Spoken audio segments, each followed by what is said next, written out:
Hello and welcome. Thank you for tuning in for this month's Community Venue Learning Series. For those who are new here, these are our free monthly webinars which hope to assist, inspire, empower, and equip all those who work in community venues to do their work more effectively, efficiently, or just to learn a new skill and get new ideas for your work. Or if you're somebody who was scrolling through and found this month's community topic intriguing, but don't work in community venues, then you are also welcome here. For those of you who are watching this recording after this live event, hello, and we hope you get valuable knowledge from this session. My name is Carmela, and I organize these monthly learning series. Alongside this, I am in marketing and head the social media for SpacetoCo.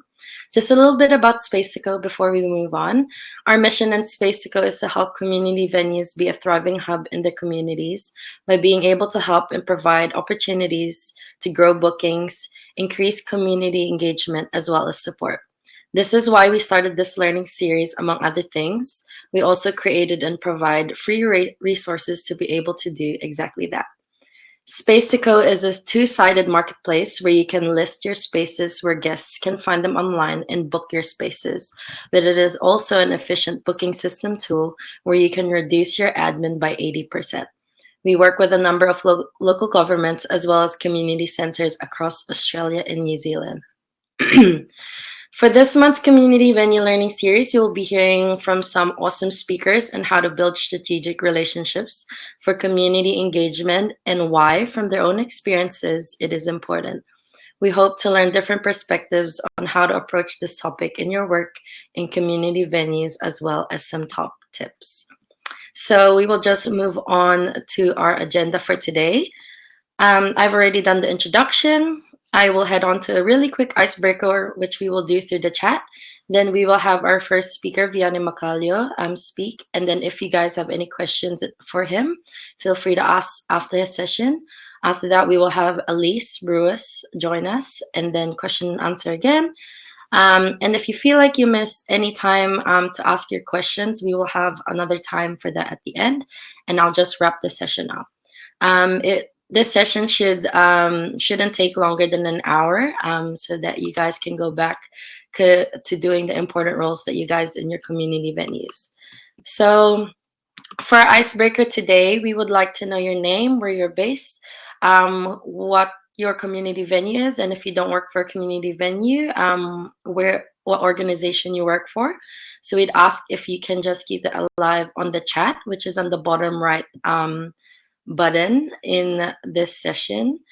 And just a really quick icebreaker, we just want to know what are some of the strongest relationships you have. You can share about the relationships that you've built over in the work that you do. Maybe it might be something voluntary, or maybe it might even be something personal. But these are our questions for today, for today's icebreaker. Again, if you can't find the chat button, it's in the bottom right corner of your screen. We're excited to have a couple people calling in from Christchurch today, it seems, and some from Auckland. We have some from Australia as well, so we're looking forward to getting to know some of you guys as well. Hi, there's Shauna Graham, part of the marketing team of SpacetoCo. Her strongest relationships has to be with her husband and friends, but also some creative relationships as well. That's really important, especially from Shauna, who is a musician and a creative. I think it's important to keep those relationships strong because, you know, there's also room for collaboration, which is great for any creative. So welcome, Shauna. So we will move on from this, but you guys can continue to share your name, where you're from, community venue, and continue to answer the question. But we will move on to our first speaker. So our first speaker for today, I'm really excited to introduce him. This is Viane Makalio. Viane is a proud Samoan who is born and bred in Christchurch, New Zealand. He brings a wealth of experience in community engagement as the newly appointed lead advisor for Pacific Engagement at the Ministry of Education here in Canterbury. alongside his previous role as the University of Canterbury's Pacific Engagement Coordinator. He has actively collaborated and engaged with the Pacific community across New Zealand. Viane possesses a remarkable talent for cultivating meaningful relationships, and he is definitely not a stranger to me because he is also my husband. So thank you, husband, and take it away. If you can please turn on your mic and camera. There you go. Cool. Awesome. Now, let's see how good I am with technology. Let me share my screen.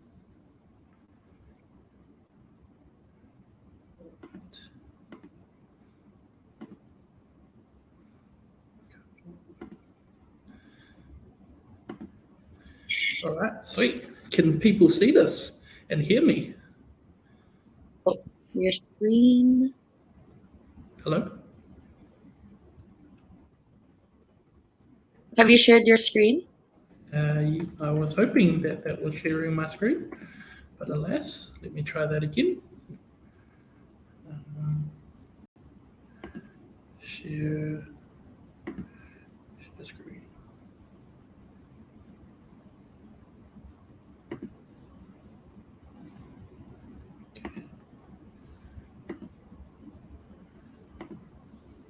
Okay. I'm hoping this works out. There you go. Cool. Awesome. Sweet. I think this is it. Is that working for everyone? Yep. Yep. Okay, awesome. Sweet. So, talo whalawa, malo lei, ni sa mbolo vanaka, namaste, kia orana, taloha ni, malo ni, whakalawhalai atu, and warmest Pacifica greetings to you all. My name is Viane Makalio, and I am the lead advisor Pacific Engagement at the Ministry of Education. But in my past, I've been the Pacific Engagement Coordinator at the University of Canterbury, and when I say past, I've only been 4 days into this job. So hopefully I can bring you a little bit of information around building strategic relationships for community engagement. A little bit about myself. So again, I'm Viane Makalio. I'm born and bred in Christchurch. I come from a strong Samoan family. I'm married to a beautiful Filipino woman. Her name is Carmela, and she is on this call as well. She forced me to put that in, that jokes.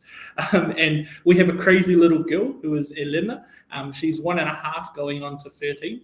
As you can see in the bottom right-hand corner, that's her. And then in the top right-hand corner, you'll see a little photo of our family when we all flew to Bali with 3 under 2s, which was great.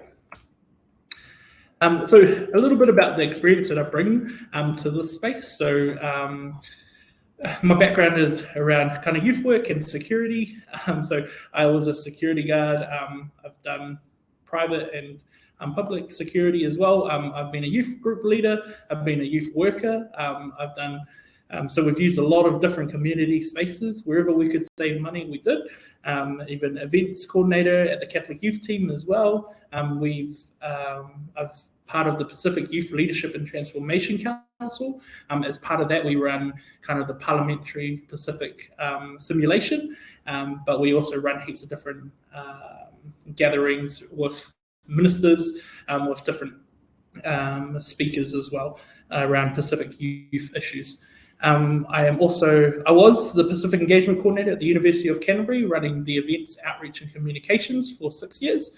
And then finally, it leads me to who I am now, which is the lead advisor of Pacific Engagement at the Ministry of Education. So throughout this whole experience or time, I've really built a lot of contacts and community engagements and connections with different people across Christchurch and different companies as well. So some outcomes that I'm hoping that you'll get out of this conversation is knowing who to connect with, how to start a new connection, ways to maintain that relationship, and then finally top tips from yours truly. Cool. So creating strategic relationships, it can be a scary thing. I found it hardest at actually not at the beginning, because I'm an extrovert, so love talking to new people, meeting new people. But it was actually probably trying to keep those relationships on, which was more difficult. So first of all, we'll start with like knowing who to connect with. Often people, when they are looking at community venues, they're usually kind of either the admin person or the person who might not like be on the ground. So what I always suggest to people when creating strategic relationships is actually that you need to know who is on the ground on the day for the community venues, but you also need to know who's kind of in the governance side. So why the operational level? You kind of need to know the person who's on the ground so you can build that relationship. And in more cases than not, they'll be the one who would be in contact with you the most. Next was the governance level. So these are the people who are kind of funding it, or who are the board, or who are the board on the board that make the decisions to keep coming back to your community venues. So often creating relationships with both sides is really important in terms of getting them to come back. If you create a good relationship with them, they often will come back more and more. And then what you can do is here and there, you might be like, okay, well, we'll discount it this time because you've come back to us again. And also at the governance level, usually if you're sitting at a board of like a community group, you're most likely sitting on like schools boards, other community group boards, and they will all need kind of the help to get a community venue and stuff. So it'll kind of help with your promotion as well. How to start a new connection. First of all, I recommend is just finding common ground. So this could be like you could quickly do a Google search of what the community group is, or else you can kind of get to know them in a more casual setting. You can ask them what they're passionate about, what their group's all about, what the group is trying to grow. So usually when a group's coming in to use a community venue, it's because they either are kind of running workshops, classes, or they're trying to grow something in that community. And so as a community venue, it's usually our job to kind of help to grow our community locally as well. So how can we provide a little bit more assistance in what they're trying to grow? Also, you want to get to know what this group is, their group is about. And the more you get to know about them, the more you can kind of show genuine interest in what they do. Often groups come back. So for me, we have hundreds of venues here in Christchurch, New Zealand, that we use often, but we usually kind of go back to maybe 10 core options. And the reason behind that is first, it is the quality of the venue, but then secondly is actually the relationship we've built with that venue. I know one of the places that we use here in Christchurch is with the Christchurch City Council, and so one of their venues, we keep going back to them because they keep reminding us they kept asking us about what events we had coming up, but then they also were like, okay, well, let's work different ideas into it. So they really helped us to plan it, and they helped us to kind of change the layout. So then it fit the need a little bit better, because often when you come into a new community venue, you have an idea of how something might work, but maybe logistically it's actually too difficult. And so they provided heaps of advice on how I can change the space around. They also provided clear and concise information and communications as well. But then they also showed just genuine interest in what our group was doing. As the Pacific Youth Leadership and Transformation Council, we use them all the time now. Also, ways to maintain the relationship are really important.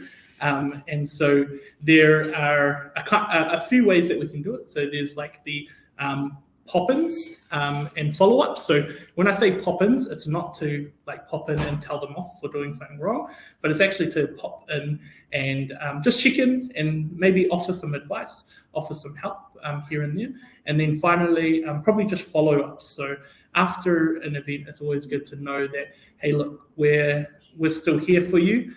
Is there any way we can either improve our service or can help out even more in the future? Next is quality of service. So maintaining a relationship is important in terms of like the service we provide. Like I said just before with the Pacific Youth Leadership and Transformation Council, it was really important for us to go back to a place that was providing us with really quality service alongside the quality venue that we were able to have. And so, it's small things like even say that that the venue isn't probably as up to scratch as it should be, then providing a little discount or even just letting the team know, informing them, hey, actually this part isn't up to our normal standard.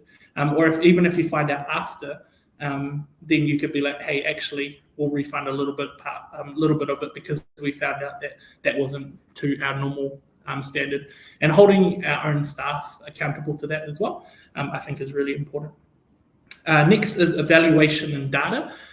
So really important part of a community venue is actually kind of reviewing how we are doing, but also the reviews that we get on like social media. It could be like a Google review. Any of those are usually really important. So it's not only just kind of highlighting the really good parts of what's happened in your community venue, but it's also responding to some of the critiques. So don't go through and just start deleting reviews, but actually take into consideration, okay, so this is a review that might be negative.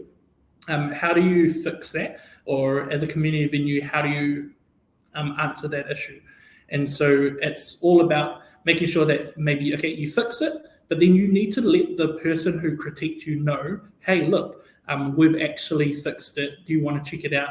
Or actually just letting them know that their feedback is being heard. I think that's a really important part of a community venue, is making sure that the people who are using our spaces are being heard, and we are continuing to develop our space, and that will help us to kind of create, stronger relationships, but also it will help us to create kind of wider networks that we'll be able to reach out to. Cool. And then some final top tips. So what I suggest is that you work to your strengths. And so this doesn't mean that you take everything on board. I know when it comes to community groups and community venues, we can often try to take everything on board, and we take the brunt of it, but even though it's not in our strengths. But what I always suggest is actually you can empower those around you and encourage those around you to really help you out. So even say you don't feel like you've got the best phone, or you might not have the best photo skills, then feel free to ask those around you, even ask your family. It's okay. The younger generation usually pretty good at taking photos. It seems to be a thing. So even if you just trick them and just go, oh, look, I'm just taking a photo now. Do you want to have a look? And then do a bad version. And then hopefully the young people will be like, oh, no, I'll do it. And then take it from there. But usually in your community groups, there are people who want to help. They just don't know how to. So how do we use our strengths? How do we communicate, hey, I need a little bit of help here. Who can help me here? How do we also identify what actions or tasks you need help with? So yeah, it's a big thing around just really trying to communicate as best you can and empower those around you. Even if they make a mistake, that's absolutely fine. Look, we all make mistakes, but it's how we kind of encourage and empower them to actually come back from that mistake and do a little bit better in the future. Next is to be honest. So if your service isn't up to scratch, then I would highly recommend a discount or a full refund. So also just being honest with, hey, look, if they're asking for a venue that hosts 120 people and you have a venue that hosts 80, don't tell them that, yeah, it's all good. And then they come and then they turn up and it's too small. So you want to just be honest. Usually if you're upfront and honest at the very beginning, they will also recommend you in the future. So I've gone to a few venues who I've asked, hey, look, this is the number I need. And they'll be like, oh, sorry, we're actually way too small. But in the future, if you had any smaller events and stuff, then feel free to reach out. And so because of that, and then they followed up again and they were like, hey, just letting you know, we've got a discount going for anyone who's kind of reached out, and we were able to provide that service. And then so we ended up going with them, and now we go to that meetings all the time. So yeah, it's the small things that are really important. Next is it is kind of dependent on your technology that you have available and the software that you have available, but automation can be helpful, but it isn't always the way to go if you're wanting to build a community. So if you have an automation where if they sign up for a community venue and then it flicks out an email to be like, okay, you're confirmed, all of that. That is a hard way. That is an easy way to do all the paperwork, but it is a little bit more difficult if you're trying to build strategic relationships, because everyone knows that that's a robot that's kind of sending that through. And so whether it's you keep your automation system, but then you can actually personalize automation as well, which is something you can have a look at.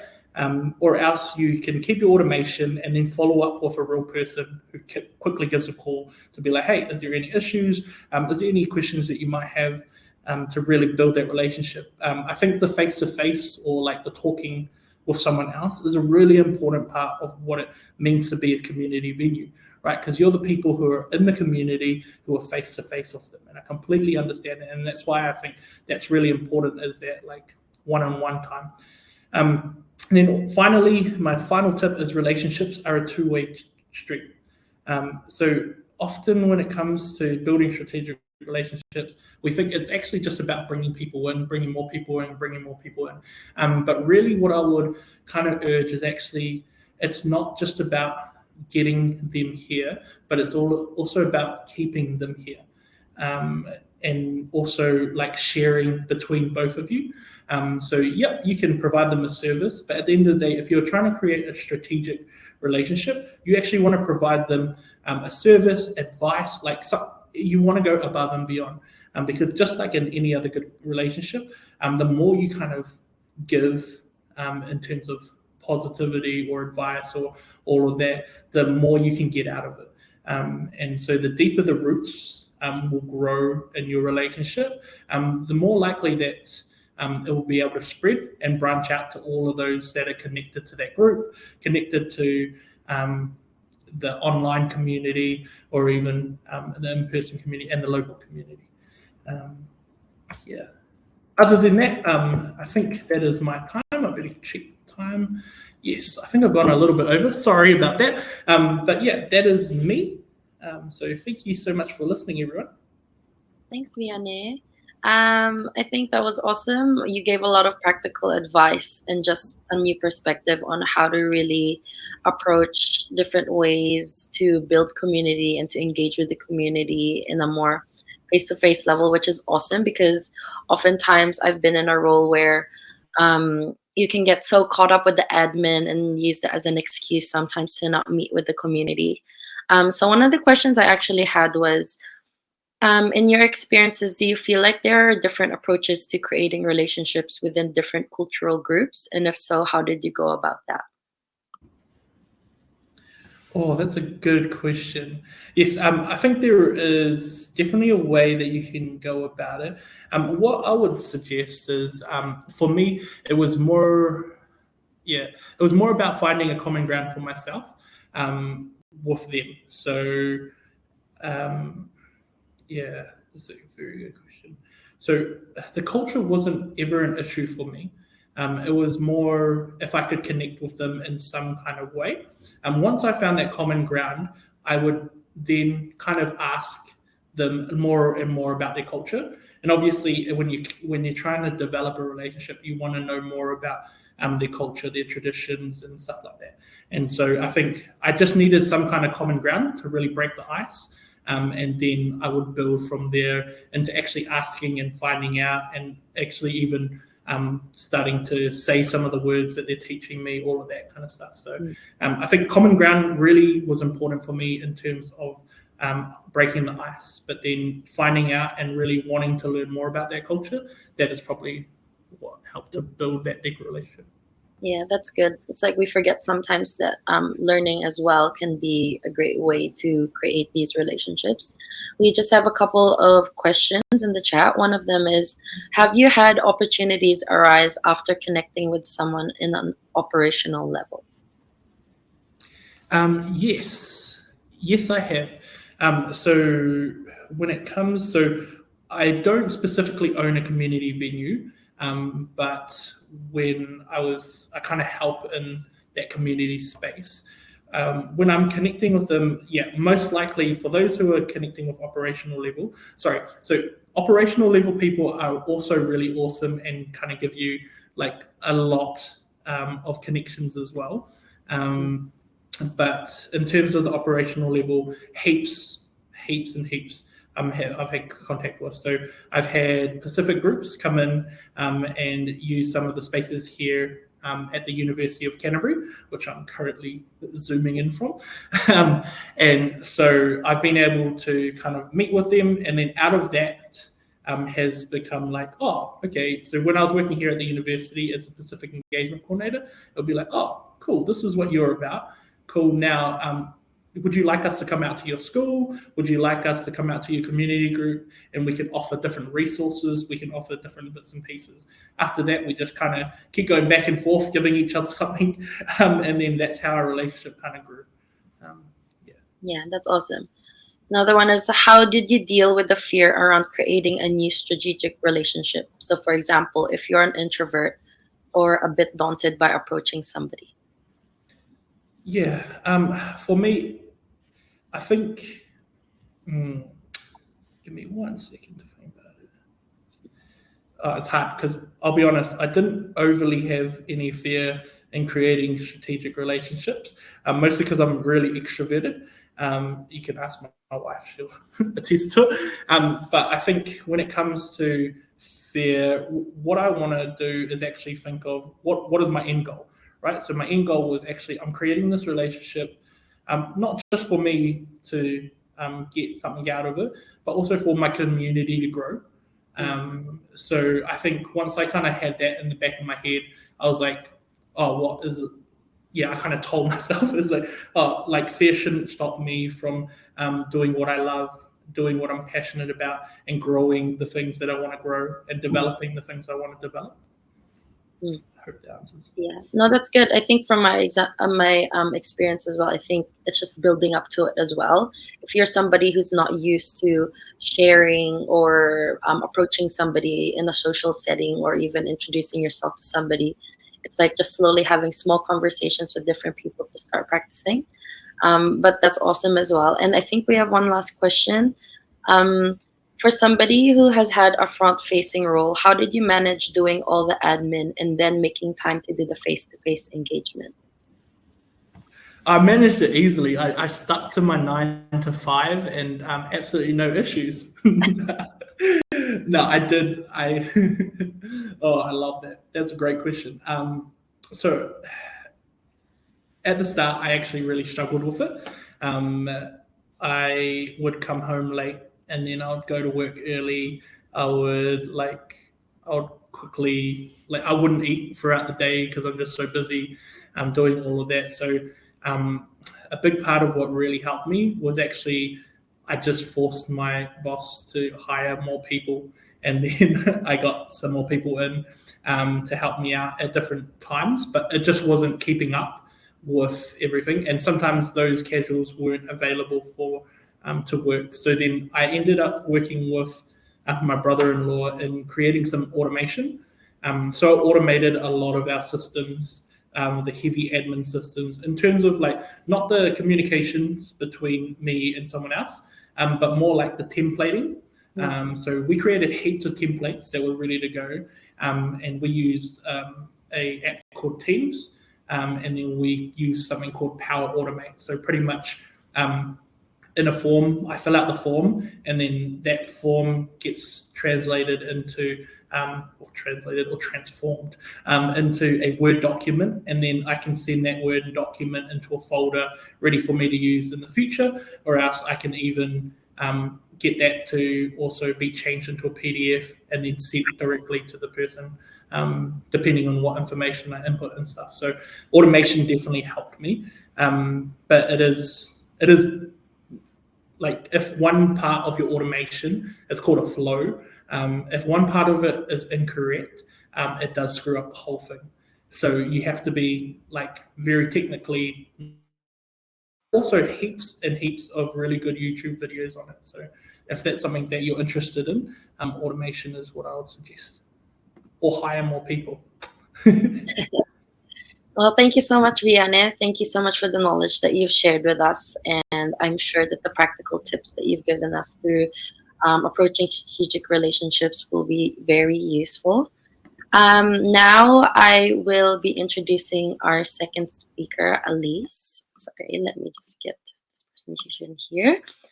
So Alyce is from Perth, Australia. She is currently the place leader for the City of Kwinana and is passionate about innovative approaches to planning and placemaking. Alyce has a keen interest in strengthening the connections between community and place through place activation and grassroots or community engagement and empowerment.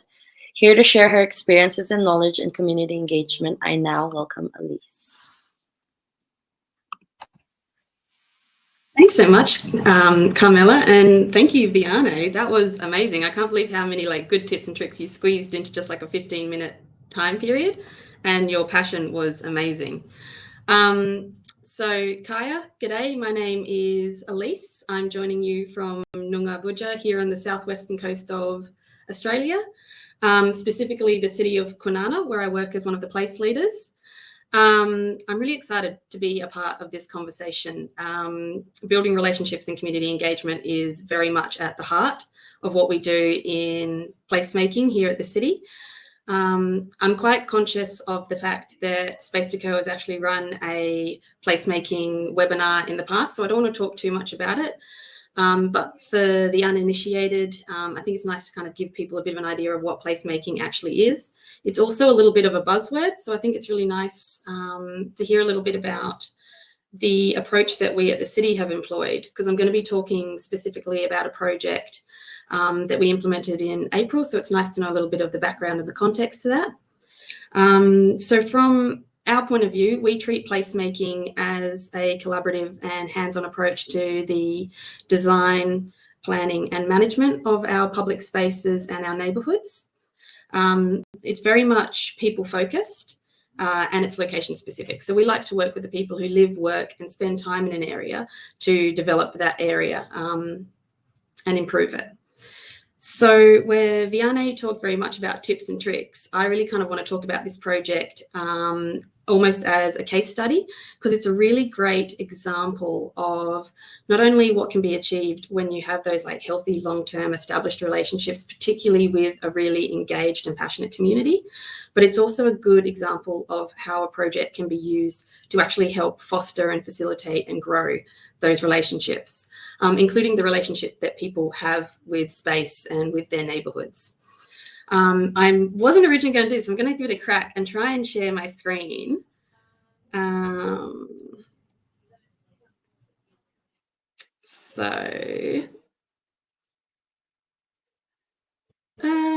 It doesn't seem to be bringing up my PowerPoint as an option to share. I'm sorry. Carmela, any help? Are you able to share? So if you click share screen at the bottom and then share screen. Yeah. If you're able to, you can always share a PDF presentation and then upload it from there. Do you know what? It was honestly just a couple of photos. The main one that I do want to share with you guys today is video, so we won't worry about the photos in the PowerPoint. So the project that I actually want to talk about, it was the Wellard Village 7-day makeover. It's a collaboration between the City of Kwinana, RAC as our primary funding partner, Creative Communities International as a facilitator, and of course the Wellard community. In particular, we've got a really active and engaged community group called the Wellard Village People Town Team. If you've not heard of Town Team Movement, they presented in the SpacetoCo placemaking webinar. I definitely recommend checking them out. They're doing some really incredible work in community engagement and placemaking, and I'll provide Carmela with the link to share at the end. So this project invited the Wellard community to come together and essentially make over a neighbourhood centre, Wellard Village, that the community themselves had identified as needing some improvements. The differentiating factor with this project is that makeover happened all in a total of 7 days. So this 7-day model, obviously the fact it's happening in such a tight time frame is really unique. But the thing that really drew us to it, and I think that make it really innovative, is its ability to promote community connection and establish those relationships and strengthen those relationships within the community. But again, it's that creating that relationship between community and space. So the model itself was developed by David Enwich, the founder of Creative Communities International. He joined us in Wellard to facilitate the project. And throughout that process, he empowered the Wellard village community to come together, learn about placemaking, but then generate their own ideas for what would make the space better. They then voted on those ideas and came together to plan how they could deliver those ideas within just 7 days, but also with the resources that we had available. So there was a funding component to this, like a crowdsource and sponsorship component to this project as well. Once we figured out how we were going to do it, it was, and this is a really interesting part of this model, is that it was pens down, tools up, and everybody worked together. The city, RAC, the community worked together to implement those placemaking projects all along the street, and all in a process of just 5 days on the tools. And then this is something that I think is really important. On the actual 8th day, we brought everyone back together for a party to celebrate everything that we'd achieved. And I think that's something in the community engagement space that we quite often forget to do, is come back together to celebrate. Like, this was quite a intense process, lots of fun, but it's really intense, and it's easy to get to the end and go, whew, we're done. It's so important for that relationship building to come back together and celebrate what you have achieved. So for the makeover project, we brought everyone back together. We walked up and down the street. The project groups got to present their project, and everybody whooped and clapped. It was a big celebration of what they'd achieved. Everybody got a certificate to take home, and it was a really nice solidifying end to this really intense sort of relationship community building activity. So this is the one I am really keen to share my screen for you. We've got a little video. This isn't the video, like, it's not the official one. That's still marinating. This is a really lovely video that RAC pulled together following the makeover project. This is why I couldn't embed it in PowerPoint, is it's just on Facebook. But it gives a really nice overview of the process. It also shows, that's the one. You'll hear a little bit from David Enwich himself, but you'll also hear from a couple of our really engaged community members, Claire and Wendy, some of the founding members of the Wellard Village Town team, talking about what the space means to them. And you get some nice before and afters as well. So can everybody see that? Yeah.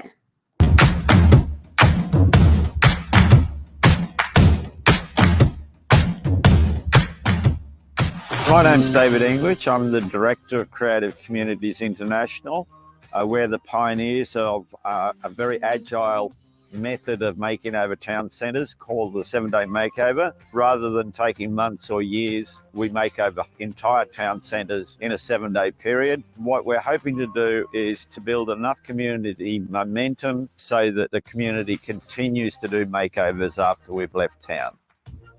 We're both just Wellard village people, so whenever something needs to be done, I think Wendy and I are probably some of the first people to stick our hands up, so it was a no-brainer, really. Claire and I often meet in Woolies, and if we hadn't seen each other for a little while, it would be really nice to be able to go outside and sit down and have a yak and enjoy each other.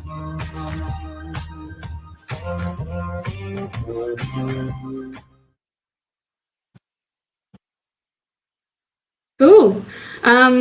So we had a whopping 177 volunteers come and give up their time, energy, and effort. Oh dear. Sorry, bear with me, guys. Sorry about that. YouTube kept playing. So yeah, we had a whopping 177 volunteers come in and give up their time and energy to bring that project together. Many of them came in for multiple days, if not all of the days in the project, meaning that we ended up with 442 total volunteers days crammed into that 1 week period. There was also a youth-led component to it. So we encourage young people from the community to participate within the broader project, but actually to lead some of their own placemaking projects. They were given their own budget to manage as well. And so in that way, it was also a capacity building, skill boosting exercise. And it's something that they were encouraged to sort of put on their resumes and on their university applications. So from the city's point of view, we were really super proud of what the volunteers were able to achieve within that week's time. They delivered a number of really amazing placemaking projects all along the street, which generally were really of like incredibly high quality, and all of that within just 7 days. But when I say it was all within 7 days, well, the makeover was sort of crammed within that period. The project itself was actually a really long time coming.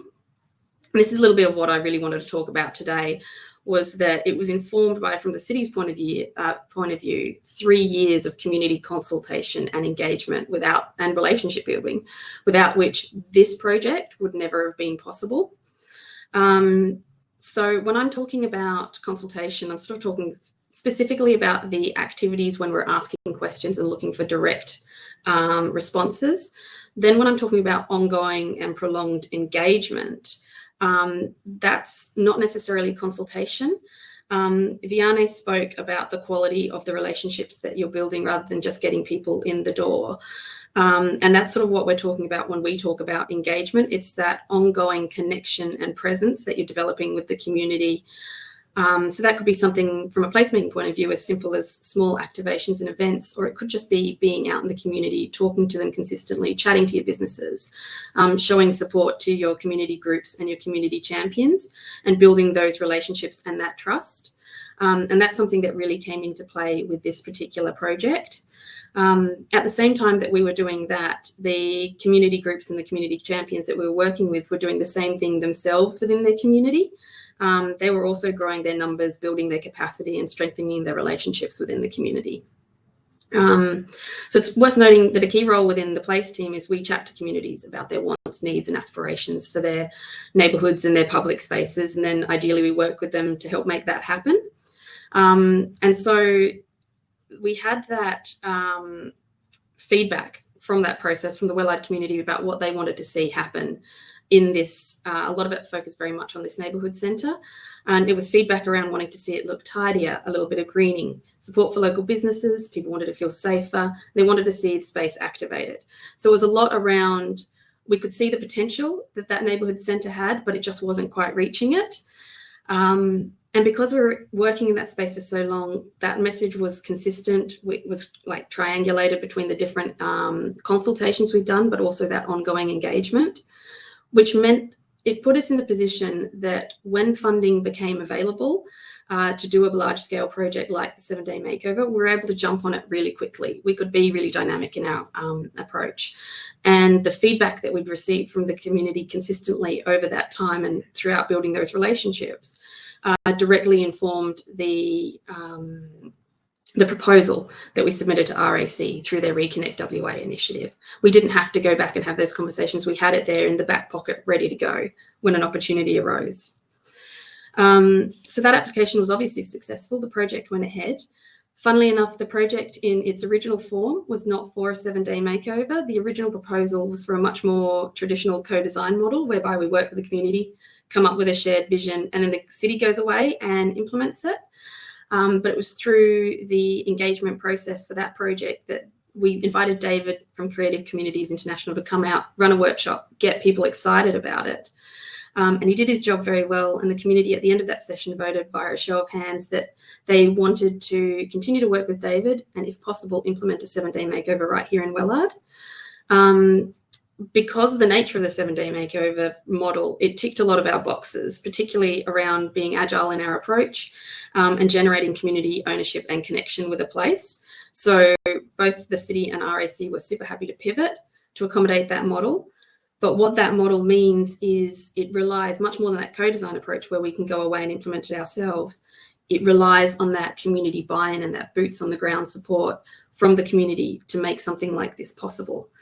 And that's very much where those ongoing relationships with the community came into play in a really big way. So we'd spent so much time building those relationships, particularly with our community groups and our community champions. I talked about the number of volunteers that were involved in this project. We were never going to get that many volunteers without the support of our community groups. The Wellard Village people, the town team, they did the lion's share of the promotion for this, not only promoting it, but like actively advocating for it both online and in person. And we never would have got those kind of numbers and that kind of community buy-in without that existing relationship and trust that we sort of established with the groups and with the community at large. So moving forward with this project, we really want to continue working together in this space. We're super proud of it being a community-led project. And the last thing that we want to do is take that leadership back. It was never ever going to be a one and done project. One of the things that we were really excited about with this model is the connections that it helps form, like within the community, but also between the city and the community, and the momentum that it generates. So the intent was always that we would continue to build on that momentum moving forward. But at the same time, like, it's not a master planned development. So there was always going to be some things that needed to be tweaked. So very recently, sort of 6 weeks after the makeover project, we invited the community to come back together, talk about what's working, what could work even better, sort of keeping it in the positive. And at the end of that session, we identified a number of key projects to continue working on moving forward, and even formed working groups that we'll continue to work with in that space. So one of the things that's worked really well for us with this project is that dynamic approach, that we can kind of keep building at the momentum and we can grow and adapt our approaches with the community and the spaces they grow and adapt. So while we talk about this project, basically in conclusion, while we talk about this project as a neighbourhood centre makeover, some of the really cool things to come out of it were very much developing and strengthening those relationships between the city and the community, developing and strengthening relationships internally within the city, because this is a massive collaborative project. It was really cross-functional. And that literally would not have been possible, again, without having good working relationships and communication between the different departments, both within the city, but also with all of the organisations that were involved in it. But in particular, and especially, the relationships and the connections that we saw form within the community and that are still growing and strengthening and continue to be built on. We saw a significant increase in the number of new town team members as a direct result of this project. Like, this sort of thing is a really great way of finding those community doers within, or like, yeah, finding your doers within your community who are going to get involved and participate. And my personal favourite one is watching that relationship between the community and place develop, like that sense of community pride and ownership. And this is something that it's really amazing relationship to see grow and develop. And it's a space that we're really really keen to continue working in moving forward. So, yeah.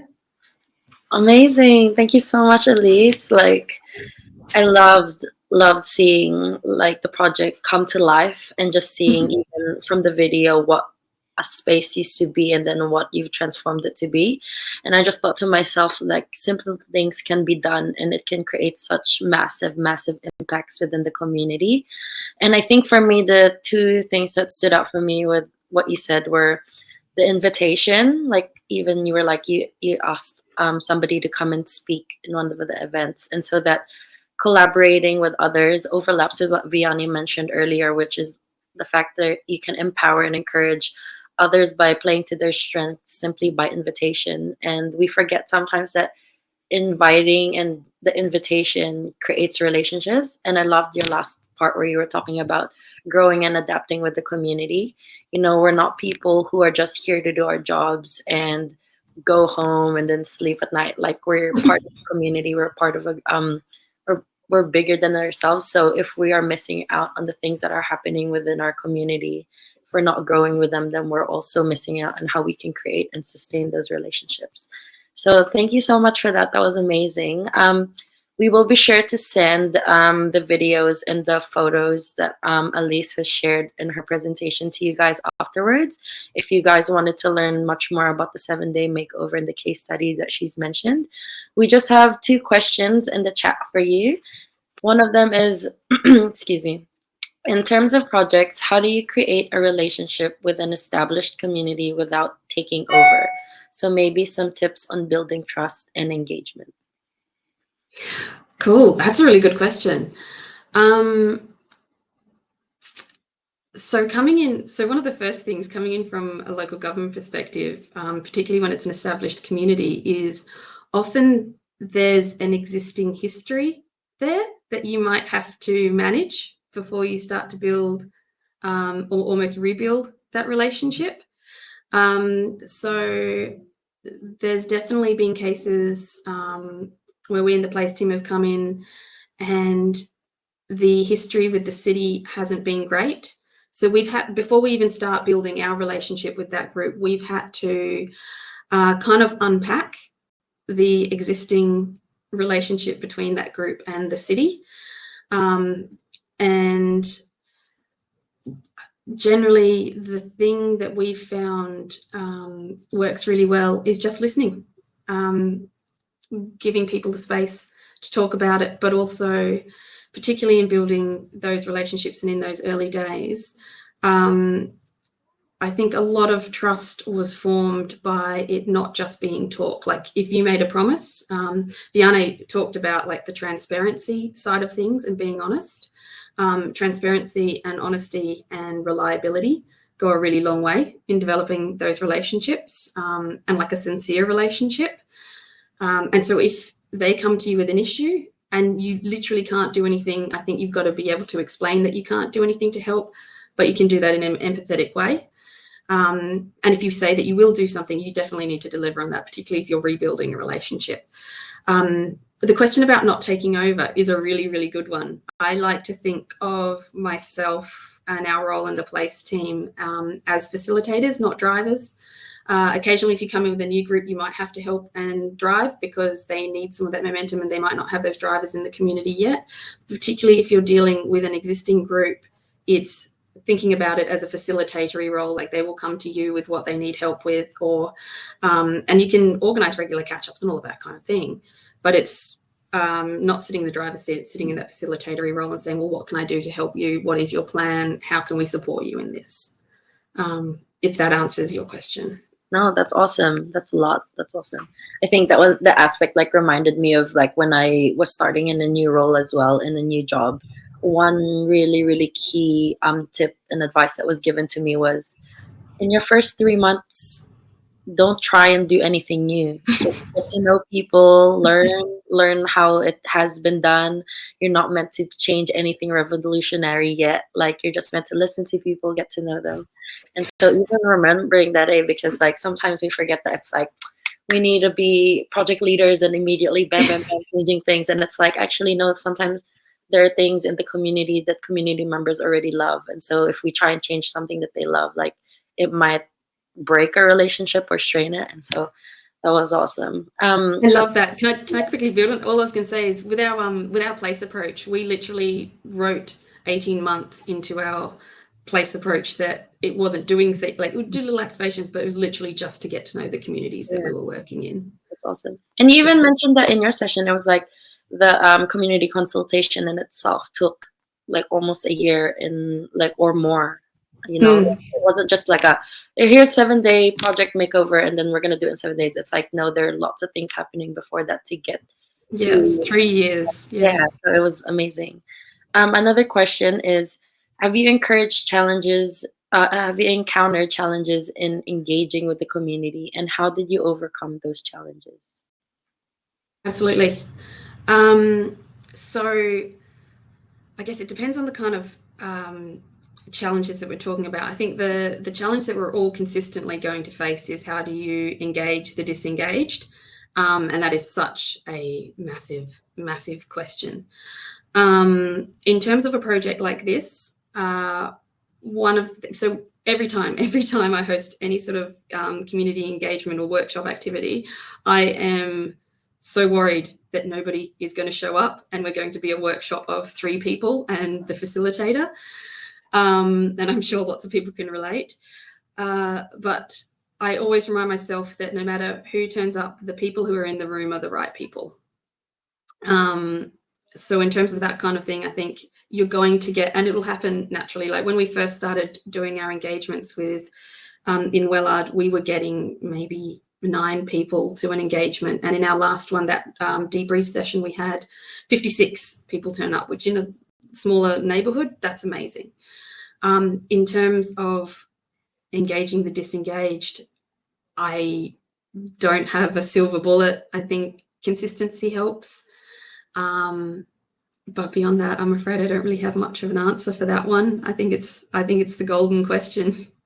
Yeah, no, that's awesome. I think it will continue. And as times change, different things are happening and different things are moving. So I feel like the answer to that question is always changing and moving anyway. So that's not a problem. But thank you so much, Alyce, again, for the knowledge that you've shared, and just your experiences are just so valuable. And I'm sure that those who are watching this recording afterwards will get such key insights. And thank you again. Yes. So if you guys don't have any other questions, I just wanted to let you guys know that you can join the Community Venues Facebook group page. It is by community venues for community venues. Don't worry about the how-to of this, because you will be sent the link to immediately access it in your emails at the end of this session. But other than that, we are so excited to share our next topic for the next community venue learning series, which I think a lot of you guys will find very intriguing. Viane has mentioned a lot about automation and sometimes how that can detach us from actually creating relationships. So how community venues can utilize AI, artificial intelligence, maybe might help with that. Who knows? Come to our session. Book that in your calendars, and you guys will be able to register with that if you guys want to learn more. But once again, guys, we just wanted to thank Viane and Alyce for their time and for their valuable experiences and tips and tricks that they've shared with us. We have now hit our time, and so we hope that you guys got a lot out of this. You may share this with your colleagues and your friends, and we hope to see you guys in the next session. But other than that, have a great day, and we'll see you guys soon. Bye.